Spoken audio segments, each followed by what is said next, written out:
ዓለምን ያድናል ሕይወትን ይሰጣል ሰውን ይለውጣል። የሉቃስ ወንጌል ምዕራፍ 21 ከቁጥር 25 እስከ 28 በምድር ላይ አሕዛብ ከባህሩ እና ከሞገዱ ድምፅ የተነሳ ያመነቱ ይጨነቃሉ። ሰዎችም ከፍርሃትና በዓለም ላይ የሚመጣበትን ከመጠበቅ የተነሳ ይደክማሉ። የሰማያት ኃይላት ይናወጣሉ። በዛ ጊዜ የሰው ልጅ በኃይልና በብዙ ክብር በደመና ሲመጣ ያዩታል። ይህም ሊሆን ሲጀምር ቤዛችሁ ቀርቧልና አሻቅባችሁ ራሳችሁን አንሱ። አሜን። እዚህ ጋር እንግዲህ ስንመለከት ምን የሚል ነገር እናገኛለን? በመጨረሻው ዘመን ሕዝብ ሁሉ ከሞገዱና ከድምፁ የተነሳ እያመነቱ ይጨነቃሉ። ሰዎች ከፍርሃት በዓለም በሚመጣበት ከመጠበቅ የተነሳ ይደክማሉ የሚል እናገኛለን። ይፈራሉ፣ ይጨነቃሉ፣ ያመነታሉ የሚል ነገር ነው የምናየው። ወገኖቼ ዛሬ መልእክታችን እንግዲህ የፍርሃት መንፈስ በተመለከተ በሱ ትንሽ እንድናይ ነው። መፍራት ስታቆም መኖር ትጀምራለህ በሚል ሐሳብ ነው። መፍራት ማቆም ሰው የሚኖረው ትክክለኛ ክርስቲያኖች መኖር የምንጀምረው መፍራት ስናቆም ነው እና መፍራት ስታቆም መኖር ትጀምራለህ በሚል ሐሳብ ነው። የሰሞኑ በጣም ለራሴም ጌታ የተናገረኝ ነውና የፍርሃት መንፈስ ከኛ ጋር ያለ መኖር አይቻልም። የምንኖረውም ኑሮ ፌክና አርቲፊሻል ነው። ነገር ግን መፍራት ስታቆም በህይወት መኖር ትጀምራለህ። መኖር የሚባለው ነገር ሚኒንግ ያለው መፍራት ስናቆም ነው። እዚህ ጋር እንግዲህ ስንመለከተው የመጨረሻው ዘመን ምን እንደሚመስል ነው የሚነግረን። የመጨረሻው ዘመን አንዱ መታወቂያው እንግዲህ ህዝቦች በምድር ላይ ያሉ ህዝቦች እኛንም ጨምሮ ማለት ነው አሁን ያለንበትን ዘመን አስቀድሞ ነው በፕሮፌሲ የመጣውና ምን አይነት ዘመን ይመጣል ነው የሚለው። ዘመኑ አንዱ እንግዲህ የፍርሃት መንፈስ ሰዎች ላይ የሚወድቅበት ፍርሃት የሚባለው ነገር በዓለም ህዝብ ሁሉ ላይ ከላይ እስከ ታች ከነገስታት እስከ ቤተ ክርስቲያን ድረስ የሚወድቅበት ዘመን እንደሆነ እና ይህ መንፈስ ደግሞ ሰዎችን ምን ያደርጋቸዋል ይላል? እንዲያመነቱ ያደርጋቸዋል፣ እንዲጨነቁ ያደርጋቸዋል፣ እንዲፈሩ ያደርጋቸዋል፣ ይደክማሉ፣ ይዝላሉ የሚል እናገኛለን። የፍርሃት መንፈስ በጣም አደገኛ ነው እና በመጨረሻው ዘመን እንግዲህ ይሄ አሁን የምናየው ዘመን ውስጥ ነው ያለነው። ጌታ ኢየሱስ መምጫው የደረሰበት ጋር ሲደርስ ይሄ ፍርሃት የሚባል ነገር ወረራ ያካሂዳል ይላል እና ወገኖች አሁን ያለንበት ዘመን እውነት ነው። በደንብ ብላችሁ ራሳችንን ስንፈትሽ ዓለማችንን ስናይ ፍርሃት የሚባል ነገር ዓለም ላይ የነገሰበት ነው። ለምን? አንዱ ኢየሱስ ክርስቶስ የመምጫው ምልክት ስለሆነ ጌታ ሊመጣ ሲል የፍርሃት መንፈስ ዓለምን እንደሚሞላ ይሄው ተጽፏል። ሰዎች ከማዕበሉ የተነሳ ከሞገዱ የተነሳ ይሄ ከሚያልፈው ከሚመጣው ዕለት በዜና ከምንሰማው ወደፊትም ገና ሊመጣ ካለው የተነሳ ይፈራሉ። ስለዚህ ክርስቲያኖች ደግሞ እንዴት እንኖር ሲል በዚህ በሚያስፈራውና በሚያናቁት ዘመን መካከል እኛ ግን መፍራት እንደሌለብን ቤዛችን ሊመጣ ኢየሱስ እንደቀረበ አይተን ቀና ብለን አይኖቻችንን ወደ ላይ ማድረግ እንዳለብን ከሚያናውጠው ማዕበልና ወጀብ ላይ አይናችንን አንስተን ወደ ላይ ማየት ስንጀምር ፍርሃት ከኛ ይመታል። በጌታ በኢየሱስ ስም የተመታ ይሁን። አሜን። የፍርሃት መንፈስ ይመታል። የድል ኑሮ መኖር እንጀምራለን የሚለውን ኢንካሬጅ ላደርጋችሁ ነው። ፍርሃት በበዛበት ዓለም መካከል መኖር ይቻላል። ፍርሃት ባለበት የምንኖረው ኑሮ የእውነት ኑሮ አይደለም። ፍርሃት ወሮን ባለንበት ሰዓት ፌክ ኑሮ ነው የሚኖረው። ስለዚህ ወገኖቼ ስለ ፍርሃት ስናስብ 3 አይነት ፍርሃት እንዳለ አስባለሁ በራሴ ስከፍለው። አንዱ ምንድነው? መልካም ፍርሃት የሚባል አለ። የመልካም ፍርሃት የሚባለው እግዚአብሔርን መፍራት የጥበብ ሁሉ መጀመሪያ ነው። ይሄ እኛን ሊቆጣጠረን ሊገዛን የሚገባ የመጨረሻው ነገር መልካም ፍርሃት ነው። ሁለተኛው ፍርሃት ደግሞ ምክንያታዊ ፍርሃት የሚባል አለ። ምክንያታዊ ፍርሃት ማለት በቃ ሰው ሁሉ ይፈራል። መቼስ እኔ አልፈራም የሚል አንድም ሰው በዓለም ላይ የለም፣ እኛንም ጨምሮ። ይሄ አዳማዊ ተፈጥሯዊ ባህሪያችን በአዳም የመጣብን ነገር ስለሆነ አለ ፍርሃት አለ። እና ይሄኛው ፍርሃት ምንድነው? ምክንያታዊ ፍርሃት ጥሩ ነው ይባላል። ለምሳሌ ምን አይነት ነው? ለሆነ ለመጠንቀቅ አንድን ነገር ኮሽን የሚለው እንድንጠነቀቅ ስንፈራ አንዳንድ ጊዜ ጥንቃቄ እናደርጋለን። የዛ አይነቱ ፍርሃት ጤናማው ነው። ለብዙ ነገር ለምሳሌ መንገድ ስንሻገር ሃይዌይ ያለበት ቦታ ላይ ወይም ተሻግረን ስንሄድ እንፈራለን። ቆም ብለን ግራ ቀኛችንን አይተን በስነ ስርዓት እንሻገራለን። ያ ፍርሃት ውስጣችን ያለው በጥንቃቄ እንድንሄድ የሚያደርገን ጤናማ የሆነ ነገር ይኖራል በሕይወታችን ላይ ጥንቃቄው የተሞላበት። ለምሳሌ ፍሬን የበጠሰ መኪና ወደፊታችን ሲመጣ እንፈራለን። ስለዚህ ምን እናደርጋለን? እጥፍ ብለን በሌላ መንገድ እንሄዳለን። እንዲህ አይነቱ ፍርሃት እንግዲህ ፋይት ለማድረግ ወይ ደግሞ ፍሊ ለመሆን ለመሸሽና ለመጠንቀቅ የሚጠቅመን ተፈጥሯዊ የሆነ ውስጣችን ሁሉ ሰው ውስጥ ያለ አለ። ይሄ ችግር የለበትም። ሌላው ክፉ ፍርሃት የሚለው ነው ዛሬ የምነግራችሁ። ይሄ በመጨረሻው ዘመን ሰው ላይ የሚወድቀው ክፉ ፍርሃት ነው። ይሄኛው ፍርሃት ነው። ሰዎች ሁሉ በፍርሃት ምን ይመጣ ይሆን እያሉ የተጨነቁ ይንቀጠቀጣሉ፣ ግራ ይጋባሉ። እና ለጢሞቴዎስ ሲነግረው አንተ የእግዚአብሔር ሰው ከዚህ ሽሽ፣ እግዚአብሔር የኃይልና የፍቅር ራስን የመግዛት መንፈስ እንጂ የፍርሃት መንፈስ አልሰጠንም። አሜን። ስለዚህ ሶስቱ አይነት ቢኖሩ ይሄኛው መልካም ፍርሃት መልካም ነው፣ ልናዳብረው ይገባል። ይሄኛው ደግሞ አብሮን ያለው አንዳንድ ነገሮችን ለጥንቃቄ እንድናደርግ ውስጣችንን የሚያስጠነቅቀን ነገር አለ። ጥሩ ነው። ይሄኛው ክፉ ፍርሃት ግን ከመናፍስቱ ዓለም የሚመጣ ወረራ የሚያደርግና ሰውን ወደ አደገኛ ነገር ውስጥ የሚከት ፍርሃት ነው። እና ይሄ ፍርሃት እንግዲህ ክፉ ፍርሃት ምንድነው ስንል በሰው አእምሮ ውስጥ የሚፈጠር ከንቱ ምናባዊ ድራማ ነው ይለዋል አንድ ዲፊኒሽን ላይ። ፍርሃት ማለት ይሄ ክፉ ፍርሃት በሰው አእምሮ ውስጥ የሚቀመጥ የሚገባ እና ከንቱ ምናባዊ ድራማ ነው። ሪል ያልሆነ ነገር ግን መስሎ እኛ ጋር የሚመጣና እውነት የሚመስለን ከዛ የተነሳ የሚያስጨንቀን ፍርሃት የሚባለው ይሄ ነው። አንድ የእግዚአብሔር ሰው ፊር የሚለውን የእንግሊዘኛውን ቃል FEAR ነው አይደል? ሲተረጉመው ቆንጆ አድርጎ አስቀምጦታል። ኤፍ ማለት ፎልስ ነው አለ። ኢ ማለት ኤቪደንስ ነው ይለዋል። ኤ ማለት ደግሞ አፒሪንግ ነው ይለዋል። አር ደግሞ ሪል ነው። ስለዚህ ፎልስ፣ ኤቪደንስ፣ አፒሪንግ፣ ሪል ማለት ነው። ውሸት የሆነ ነገር እኛ አእምሮ ውስጥ መጥቶ እውነት መስሎ ልክ የሚሆን ነገር እየመሰለ ቁጭ ይልብናል። ያ ነገር ቴረር ይፈጥራል፣ ጭንቀት ይፈጥራል። ስለዚህ እንዲህ አይነቱ ፍርሃት ባለበት የምንኖረው ኑሮ የውሸት ኑሮን ያልኳችሁ ለዚህ ነው። ምክንያቱም ፎልስ ነው ነገሩ፣ ፈጽሞ እውነት አይደለም። ኤቪደንስም ደግሞ አስመስሎ ያቀርበዋል፣ ሪልም ይመስለናል። እና እንዲህ አይነቱ ፍርሃት ጳውሎስ ለጢሞቴዎስ የነገረው አይነት ፍርሃት ነው። ለምሳሌ ባይብል ላይ ስንመለከት አብርሃም እንዲህ አይነት ነገር ውስጥ ገብቷል።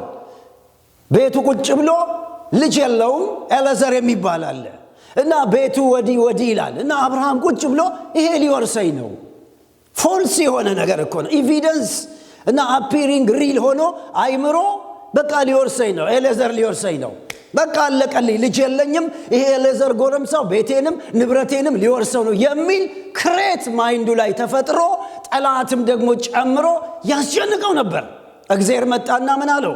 ልጄ አብርሃም ሆይ አትፍራ፣ እኔ ላንተ ጋሻ ነኝ፣ ይህ አይወርስህም። እስቲ አሜን በሉ። ለዚህ ዛሬ የሆነ ክሬት አድርጎ አይምሮአችሁ ላይ የተቀመጠ ሊወርስሽ ነው የሚለን ነገር በጌታ በኢየሱስ ስም የተመታ ይሆን። ኤሌዘር አይወርሰንም፣ ይስሐቅ ነው የሚወርሰው።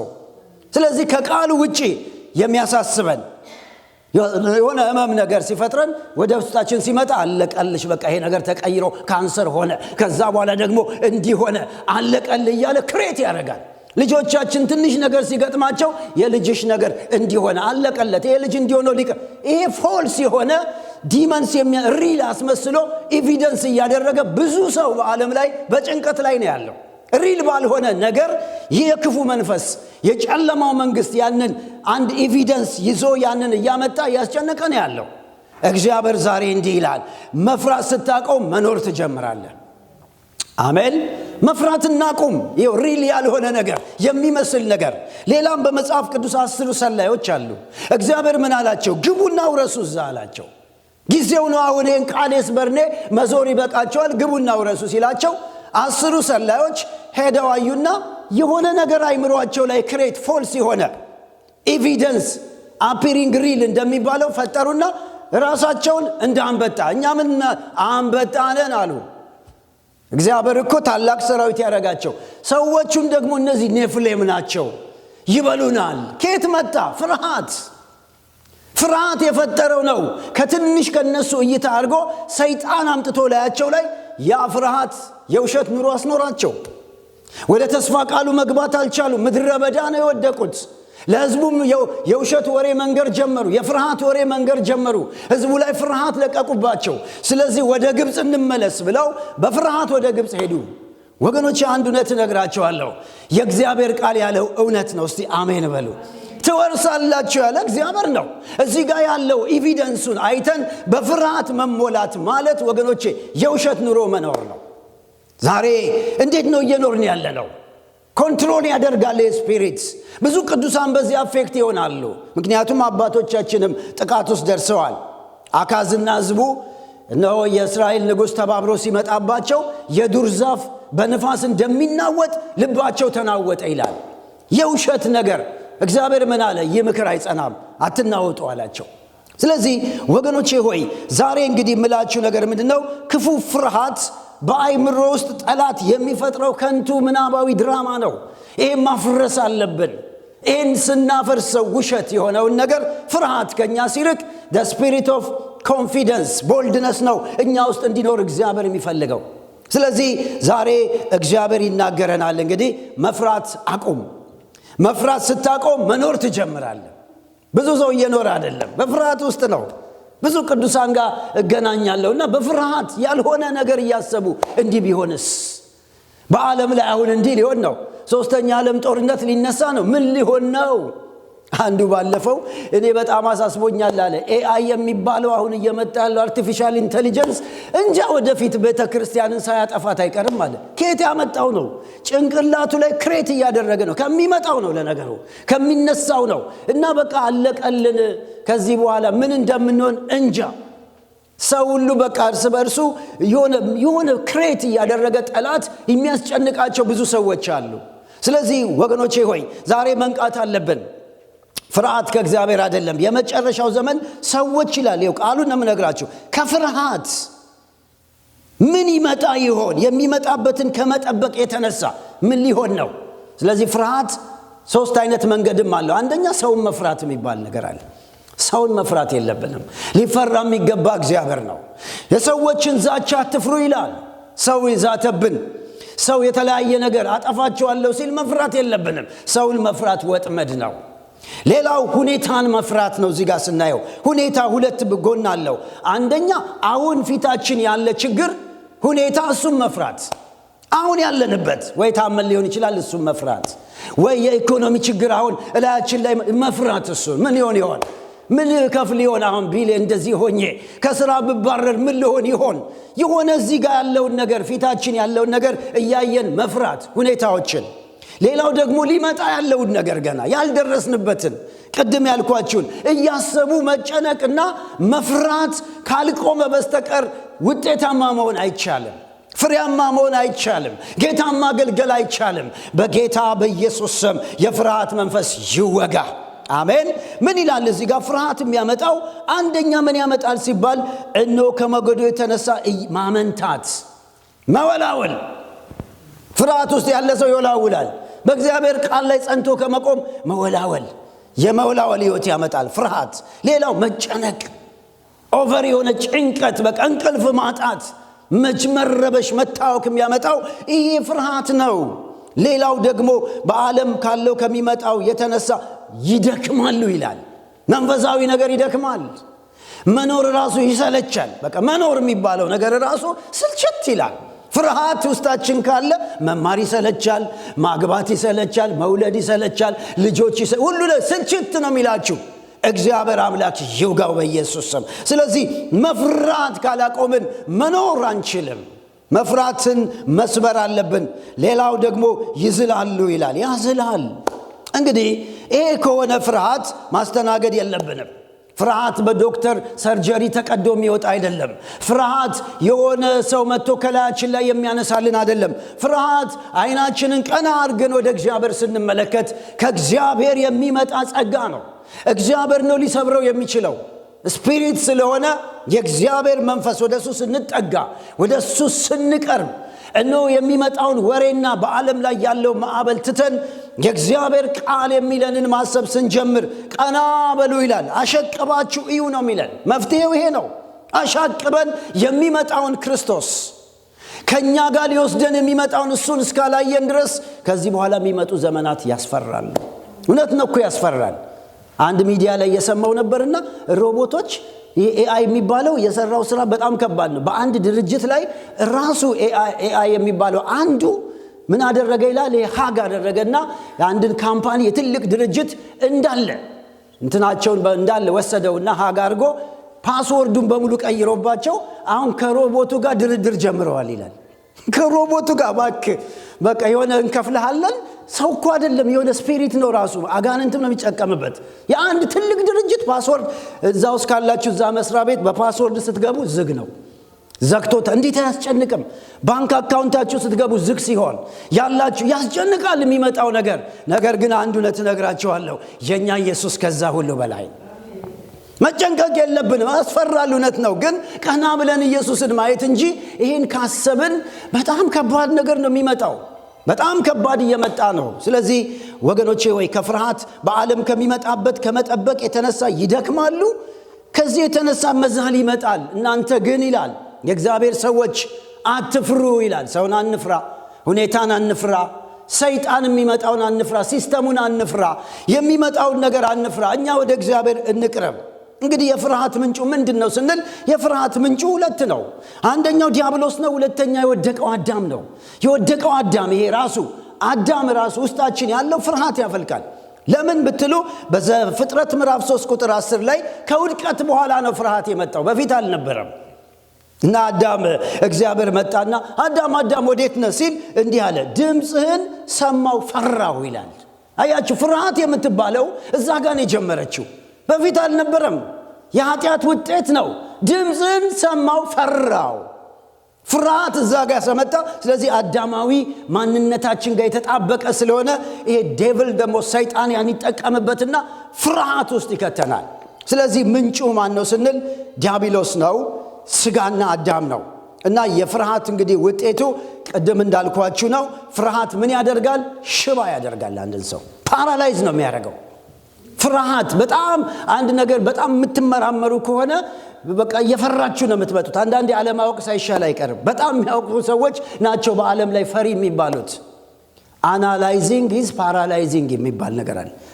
አናላይዝ በጣም ባረገዘ ፓራላይዝ እየሆነ ነው የሚመጣ። አንዳንዴ አርፎ ብዙ ነገር ውስጥ አለመግባትም ሳይሻል አይቀርም። በእርግጥ ለመጠንቀቅ ጥሩ ነው። ግን አንዳንድ በጣም አልፎ አናላይዝ ፓራላይዝ ይወቅተው ሽባ ትሆናል። ስለዚህ የተጻፈውን የእግዚአብሔርን ቃል ነው እኛ አናላይዝ ማድረግ ያለብን እዚህ ውስጥ ነው። በእግዚአብሔር ቃል ስንሞላ ዓለምን ይሄን ሰው የሚፈራውን ዓለም በድል እንድንሄድ የምናደርገን የእግዚአብሔር ቃል ነው። ወደ ጌታ መቅረብ ነው። አይናችን ወደ ኢየሱስ ክርስቶስ ማንሳት ነው። ስለዚህ ፍርሃት አደጋ አለው። የእግዚአብሔር ቃል ሲናገር በጢሞቴዎስ ላይ እግዚአብሔር የኃይልና የፍቅር ራስን የመግዛት መንፈስ እንጂ የፍርሃት መንፈስ አልሰጠንም ይላል። ዕብራውያን 2 ላይ ደግሞ ምዕራፍ 14 እስከ 15 እሱ በሞት ላይ ስልጣን ያለውን በሞት እንዲሽረው ይሄውም ዲያብሎስ ነው፣ በሕይወታቸው ሁሉ ስለ ሞት ፍርሃት በባርነት የታሰሩትን ነፃ እንዲያወጣ ኢየሱስ መጣ ይላል። በሞት ፍርሃት ሰውን ሁሉ በፍርሃት አስሮ በሞት ፍርሃት በጭንቀት ፍርሃት ያሰረው ዲያብሎስ ነው ይላል። ስለዚህ የሱን ሥራ ለማፍረስ ኢየሱስ መጣ። እኛ ጋር ያለው መንፈስ ምን ይመስላል? ሮሜ 8:15 ነው። አባ ብለን የምንጮህበትን የልጅነትን መንፈስ ተቀበላችሁ እንጂ እንደገና የባርነት መንፈስ አልተቀበላችሁም። ክብር ለጌታ ይሁን። እኛ ጋር ያለው መንፈስ የባርነት መንፈስ አይደለም፣ የአስጨናቂ መንፈስ አይደለም። እኛ ውስጥ ያለው የልጅነት መንፈስ ነው። ሪላክስ የሚያደርግ ዓለም በሚናወጥበት መካከል ይሄ ምናባዊ ድራማን እየፈጠረ የሚጨነቅ መንፈስ አይደለም እኛ ውስጥ ያለው። እኛ ውስጥ የሚመጣውን ኢየሱስ የሚጠብቅ እሱ ሲመጣ ደግሞ እንደምናርፍ እዚህ ምድር ላይ 1000 ዓመት እንደሚገዛ ክርስቶስ እንደሚያሳርፈን እሱን እያሰብን መኖር አለብን እንጂ ሁኔታን እያየን ሰውን እያየን ሰይጣንንም እያየን መኖር የለብንም። ስለዚህ ፍርሃት ማቆም ስትጀምር መኖር ትጀምራለህ። አሜን። እግዚአብሔር የተባረከው። ዛሬ መልእክታችሁ ይሄ ነው። ለአንድ ሰው እግዚአብሔር የሚናገር ፍርሃት አቁም ነው። ምንም በቃ ኤክስፕላኔሽን ወይም ሪዝን መስጠት የኛ አይደለም። ፍርሃት የኛ አይደለም። ነገን እያሰቡ መጨነቅ የኛ አይደለም። ወይ አሁን ያለብንን ነገር እያሰብ መጨነቅ አይደለም። የእግዚአብሔር ቃል የሚለው ምንድነው? በጸሎትና በምልጃ ከምስጋና ጋር በእግዚአብሔር ፊት ልመናችሁን አቅርቡ እንጂ በአንዳች አትጨነቁ። ዛሬ ብዙ ሰው በፍርሃት ታስሮ ነው ያለው። ጢሞቴዎስንም ፍርሃት እስር አድርጎት ነበር። ትልቅ ፓስተር ነው፣ ግን የሆነ ያለውን ጸጋ አውጥቶ ላለመናገር ፍርሃት ነበረው። በዚህ መካከል አሰረው የፍርሃት መንፈስ። ለዚህ ነው ጳውሎስ መጥቶ የውስጥ ያለውን ፖቴንሻል ታስሯል እኮ። ፍርሃት እኮ ከእግዚአብሔር አይደለም። ምን ነካ ጢሞቴዎስ? ፓስተር ጢሞቴዎስ ምን ነክቶሃል? ሰው የምትፈራው፣ ሁኔታ የምትፈራው፣ ሊመጣ ያለውን የምትፈራው፣ ስለ ጤና የምትፈራው ለምንድን ነው? የፍርሃት መንፈስ አልሰጠንም። የሰጠን የኃይልና የፍቅር ራስን የመግዛት መንፈስ ነው። እግዚአብሔር የተመሰገነ ይሁን። ስለዚህ ወገኖቼ የሚያስፈራ የለም አልላችሁም። ለምን? ይኸው ቃሉ ተጽፏል። የመጨረሻው ዘመን ከሞገዱና ከማዕበሉ የተነሳ ሰው ያመነታ ይጨነቃል። በቃ ጭንቅ ነው ዛሬ ያለው በየቤቱ በየስፍራው። ቴክኖሎጂ ያስፈራል። ቅድም እንዳልኳችሁ ጦርነቱ ያስፈራል። 3ኛ ዓለም ጦርነት አሁን እስራኤልና እዛ ያለው እንደገና ደግሞ ሩሲያና ዩክሬን ላይ በሙሉ ስታዩት ያለው ያስፈራል። ስራ ቦታ ያስፈራል። ሰው ሁሉ እንደሚባረር ነው እንግዲህ የምናየው የሚነግረን ሁሉ። ኤአይ ቦታውን ሁሉ እየተቆጣጠረ 10-15 ሰው የሚሰራውን አንድ እየሰራ ወደፊት ስራ ከየት ሊመጣ ይችላል? ጭንቅ ነው ሰው ይህን ካሰበ። እግዚአብሔር መኖሪያችን ነው። እስቲ አሜን። እግዚአብሔር መኖሪያ ነው። ፍርሃት አቁም። ፍርሃት ማቆም ስትጀምር መኖር ትጀምራለህ። የሚኖሩ ሰዎች የማይፈሩ ሰዎች ነው። የሚፈራ ሰው ሁሉ ጊዜ እስረኛ ነው። ክርስቲያን ይሁን ማንም ይሁን። ስለዚህ ሽባ ያደርጋል፣ እድገትን ያቆማል፣ እንዳትናገር ያደርጋል። ራሱ ፈሪ። አንድ ጊዜ አንድ የእግዚአብሔር ሰው በጣም ብዙ የእግዚአብሔር ቃል ዕውቀት አለውና ያለበት ቤተክርስቲያን እባክህ አካፍል ይሉታል ብዙ ጊዜ እሱ ውስጥ ያለውን እና መድረክ ላይ በጣም ነው የሚፈራው። በጣም ፈሪ ነው እና እንደምንም ገፋፍተውት መድረክ ላይ የፍርሃት መንፈስ አለበት ማለት ነው። መድረክ ላይ ቆመና በቃ የሆነ ነገር ሊናገር ቆሞ እያለ ፍርሃቱ መጣበትና ይቅርታ ወገኖቼ እዚህ ለመናገር ከመምጣቴ በፊት የምናገረውን ነገር እኔና እግዚአብሔር እናቅ ነበረ። አሁን ግን እኔ አላቅም እግዚአብሔር ያውቃል ብሎ ወረደ። ፈርቶ ማለት ነው። ፍርሃት። እኔና እግዚአብሔር እናቅ ነበር በፊት፣ አሁን ግን እኔ አላቅም እግዚአብሔር ያውቃል ብሎ ወረደ። ፍርሃት። ከዛ ጸልየውለት ነው በብዙ ነገር ከላዩ የተሰበረለትና ትልቅ የእግዚአብሔር አገልጋይ የሆነ ሰው ነው የምነግራችሁ። ውስጡ ትልቅ ፖቴንሻል ያለው ትልቅ ለቤተክርስቲያን የሚጠቅም ግን ያለውን ነገር እንዳያወጣ ፍርሃት እያስቸገረው ያለ ዛሬ በጌታ በኢየሱስ ስም ይሰበር። እኛ ውስጥ ያለው የከበረ ነገር አለ። በህይወታችን በኑሯችን ላይ ለሌሎች የሚጠቅም ነገር አለ። ፍርሃት በኢየሱስ ስም ይሰበር። ፍርሃት እንግዲህ ለመከራ ለስቃይ በር ይከፍታል። ከከፈትንለት ፍርሃት መከራ ስቃይ ማለት እንቅልፍ ማጣት፣ ጭንቀት፣ የሆነ ድብርት ሁሉ ላያችን ላይ ሊያመጣ ይችላል ከከፈትንለት። ስለዚህ ፍርሃትን ነው በሉት። በየትኛውም አቅጣጫ ላይሰንስ ሊሰጠው አይገባም ወደ እግዚአብሔር በመቅረብ። ስለዚህ ፍርሃት እምነትና መንፈሳዊ ስልጣናችንን ራሱ ባዶ ነው የሚያደርግብን። እምነታችንን ባዶ ያደርጋል። መኖርን ባዶ ያደርጋል ፍርሃት። ሳኦል እነ ጎልያድ መጥቶ 40 ቀን ሲጮህባቸው ባለስልጣኑ ሳኦል እነ ወታደሮቹ ጀነራል ሁሉ በቃ ተንቀጠቀጡ። ልባቸው ወደቀ። መሬቱ በሙሉ ወድቋል። ልባቸው ወድቆ በፍርሃት 40 ቀን ብድግ ሲል ይወድቃሉ፣ ያለቅሳሉ። መሳሪያ ይዘው ያለቅሳሉ፣ ስልጣን ይዘው ያለቅሳሉ። ለምን? ፍርሃት። ና ዳዊት ከረኝነት ነው ሲመጣ ወንድሞቹ ጋር እንትን ሲል እኔ ስረዳው የሰው ሁሉ ልብ ወድቋል፣ የማንም ሰው ልብ አይውደቅ አለ። ለምን? መንገድ ላይ ሲመጣ ይመስለኛል እንዲህ ያየ ሲያየው የሰው ልብ ወድቋል፣ የሳኦል ልብ ወድቋል፣ የጀነራሉ ልብ ሁሉ ወድቆ ወዛ መካከል እያለፈ ሄዶ የማንም ሰው ልብ አይውደቅ አለ። እሱ ምን ሲባል እኔ ጥለዋለሁ አለ። እግዚአብሔር የተመሰገነ ይሁን። የማንም ሰው አይውደቅ። ዛሬ የወደቀ ልብ ብዙ አለ በፍርሃት። የማንም ሰው ልብ አይውደቅ፣ እኔ ጥለዋለሁ በአምላኬ ስም ብሎ በአንድ ጠጠር ወርውሮ ገለበጠው። ስለዚህ የጣለው የዳዊት ጠንካራ ብርታት ሳይሆን ዳዊት ለፍርሃት እምቢ ስላለ ነው። አያችሁ፣ ያሸነፈው ለፍርሃት እምቢ። ለፍርሃት እምቢ ማለት አለብን፣ መለማመድ አለብን። ሲመጣ እምቢ አልቀበልም። ልትሞቺ ነው፣ የበሽታ ሊገልሽ ነው፣ እምቢ አልሞትም፣ በሕይወት እኖራለሁ። ይሄ የያዘ ነገር ልጅን እንዲህ ሊያደርግ እምቢ፣ ልጅ አይሞትም፣ በሕይወት ይኖራል። አሜን። በኢየሱስ ስም ጸጋ ይብዛልን። ስለዚህ አናስተናግደው። ፍርሃት አደጋ ነው። ፍርሃት አጥፊ ነው። ፍርሃት ሽባ ያደርጋል። ፍርሃት የተሳሳተ ውሳኔ እንድንወስን ሁሉ ያደርገናል። የሚፈራ ሰው ውሳኔው ራሱ ትክክል አይደለም። ምክንያቱም ሰው ሲፈራ ልቡ ሲመታ ብዙ ያው በሳይንስ ታውቃላችሁና አድሪናል ግላንድ የሚባል ዝም ያመነጫሉ የማይሆን ነገር። በዛ ተስፈንጥሮ አንድ ሰው ከወሰነ በኋላ ይቆጫል። ትዳር ላይ ወስኖ ይቆጫል። በፍርሃት መንፈስ ያለ ሰው ኑሮ ላይ፣ በስራው ላይ አገር ቀይሮ ይቆጫል።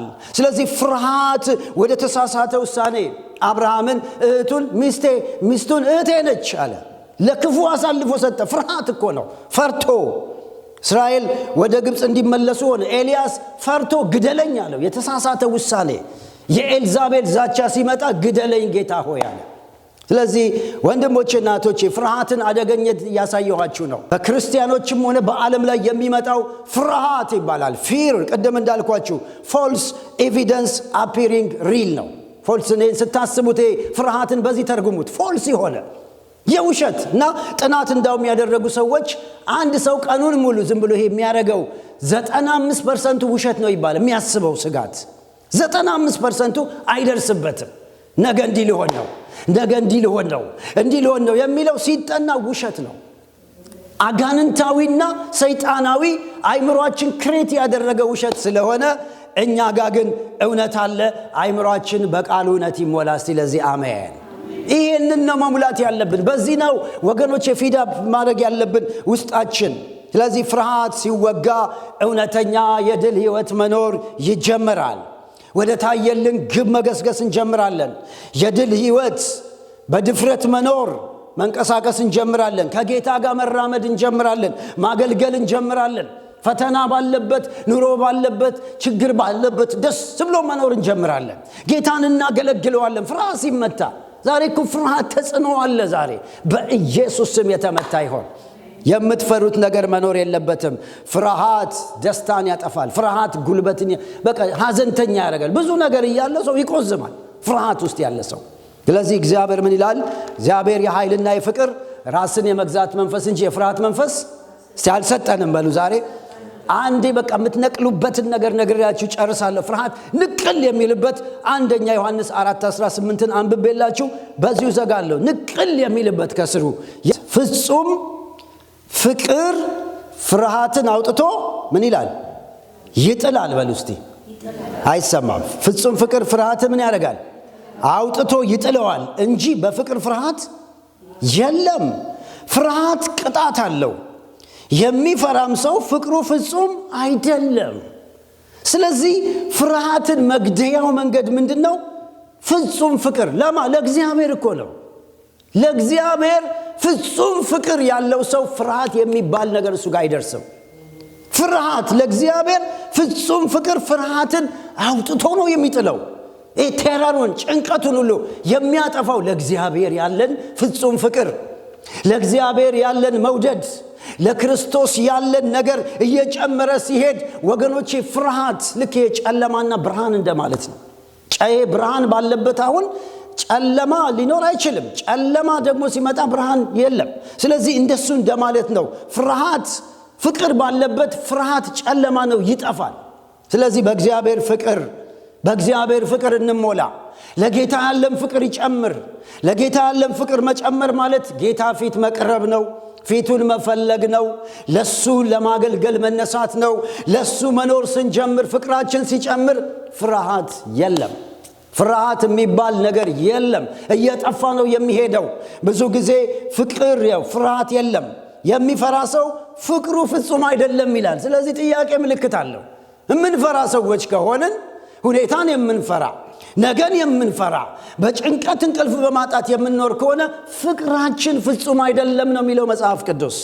ስለዚህ ወደ ፍጹም ፍቅር ወደ እግዚአብሔር መቅረብ አለብን። ይሄ ዓለም ቅድም እንዳነበብኩላችሁ ለምንድን ነው የሚናወጠው? ለምንድን ነው የሚዝለው? ለምንድን ነው ተስፋ የሚቆርጠው? ለእግዚአብሔር ያለውን ፍቅር እየጣለ የመጣ ትውልድ ስለሚሆን ነው። ለእግዚአብሔር ያለው ፍቅር እየጠፋ በዛ ምትክ በሌላ ፍቅር ዓለም እየተሞላች ስለምትሄድ የምትናወጥ፣ የምትጨነቅ፣ የምትዝል፣ ግራ የምትጋባ። እኔና እናንተ ግን ወደ እግዚአብሔር እንቀርማለን፣ ፍርሃት ይገለበጣል። አሜን። ስለዚህ በእግዚአብሔር ስንሞላ ፍርሃት ቦታ የለውም። እና የእግዚአብሔር ቃል እንግዲህ ዛሬ እንዲህ ነው የሚላችሁ፣ መፍራት ስታቆም መኖር ትጀምራለህ። መፍራት አቆም። ስለ ልጅ፣ ስለ ቤት፣ ስለ ኑሮ፣ ስለ ትዳር፣ ስለ ቢዝነስ እኛ ምን አገባን? እንዲህ ሊሆን ነው፣ የራሱ ጉዳይ። እንጸልያለን፣ እግዚአብሔር ነው መኖሪያችን። ስለዚህ ምንድነው የምንጨነቅበት ምክንያት? ጤናችን በተመለከተ በእግዚአብሔር እጅ ነው። ጭቃ በሸክላ ሰሪ እጅ እንዳለ እንዲሁ በሱ እጅ ነው ያለ ነው። የታመመ አካል ቢኖረን የሚፈውሰን ጌታ አለ። ሰይጣን የሚለን ውሸት ቀደም እንዳልኳችሁ እንግዲህ false evidence appearing real የሚለውን አትርሱ። እግዚአብሔር ከእናንተ ጋር ይሆናል። ጌታ አብዝቶ ይባርካችሁ።